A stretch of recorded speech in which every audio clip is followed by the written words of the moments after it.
Let's turn to McCarthy, who, strangely, on Bill Maher, was as good as I've ever heard him. I wish he was as effective a communicator as the Speaker of the House as he seems to be now. California Kevin, as I've always called him. I guess he's feeling at home on the Bill Maher Show. Really does an outstanding job when talking about the big, beautiful bill and where the economy stands and what's coming if the Trump agenda is fully implemented. I wanted to hear this with you because I think it was exceptionally done by a guy who, again, he's been a better media pundit than he was a Republican politician, in my opinion. 1827. Take a listen to this. Also, the first 100 days, and, this is traditionally what they call the president's honeymoon. Presidents do big things in the first 100 days. Obama did Obamacare. Biden had the infrastructure thing, because you get a brief honeymoon. Yeah. So this is the honeymoon. What is the rest of this marriage going to look like? Yeah. Because I just want to read some of the stats. I read some of them in the monologues. 7% is the S&P 500 is down. Economy has shrunk for the first time in 3 years. Value of the dollar is down 10%. Consumer confidence down.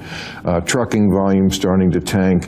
Jamie Dimon says the best case scenario is a recession. UPS is cutting 20,000 jobs because they expect less packages to be delivered. Even McDonald's is down 3.6%. Goldman Sachs says we will experience the lowest economic growth and the highest inflation of any big boy country in 2025. Even empty seats at Beyonce's concert. Wow.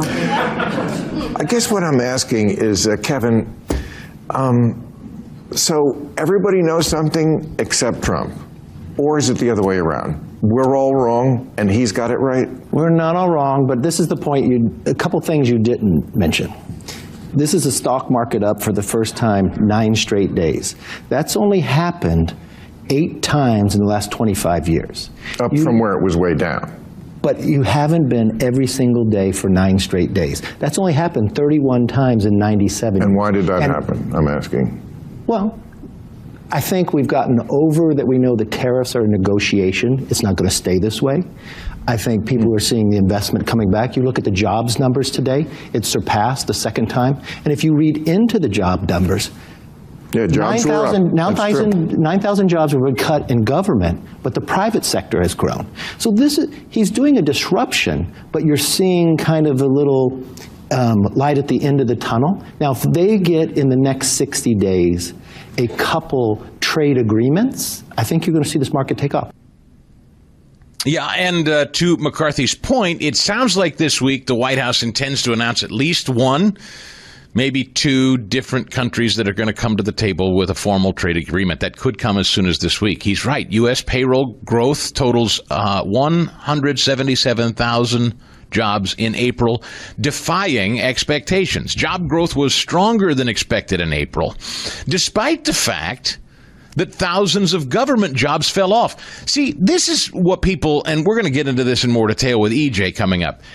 For years, we have been treated to these jobs numbers increases, and people go, huzzah, huzzah, job creation. And when you look at where they've been created, it's always government.